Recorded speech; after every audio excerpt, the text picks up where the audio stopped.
Swaraja world TV ప్రేక్షకులందరికీ శుభాకాంక్షలు. వినాయక చవితి సందర్భంగా చాలా అద్భుతంగా ఈ రోజు హరిత్ర గణపతిని ఏర్పాటు చేయడం జరిగింది. 7వ రోజు సందర్భంగా హరిత్ర అంటే పసుపు అనే అర్థం. హరిత్ర గణపతి అనే దానికి పసుపు అనేటువంటిది ఆరోగ్యానికి చాలా మంచిదనేటువంటి విషయం మనకందరికీ తెలిసినదే.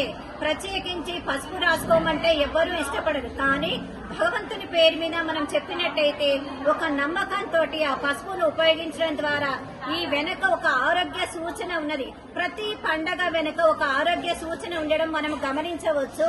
అందులో వినాయకుడు అంటే కొన్ని వేల మందికి కూడా ఉపయోగకరమైనటువంటి నిరుద్యోగులకందరికీ కూడా ఉపాధి కల్పించబడుతుంది. అందుకే మన దేశంలోనే ఈ వినాయక చవితి యొక్క ప్రత్యేకతగా చెప్పవచ్చు.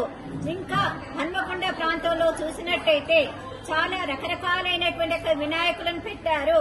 అటువంటి యొక్క వినాయకుల్లో ఈ రోజు మనం కనిపిస్తున్నటువంటి యొక్క ఈ వినాయకుల్లో చూడండి, గమనించండి.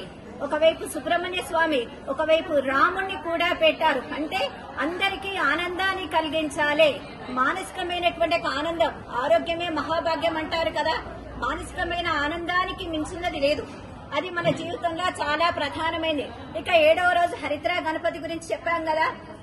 ఇంకా సాయంత్రం పూట తాంబూలం అనేటువంటిది దాంట్లో ఒక్క అన్ని రకాలైనటువంటి వేయడం ద్వారా తాంబూలం ప్రతిది ఇప్పుడే చెప్పాను కదా, ప్రతి ఒక్క అంశం వెనుక ఆరోగ్య సూత్రం ఉంది. తమలపాకు అనేటువంటిది ఆరోగ్యానికి చాలా మంచిది. తమలపాకు ఊరికే తినమంటే తింటారా? ఎవరు తినరు.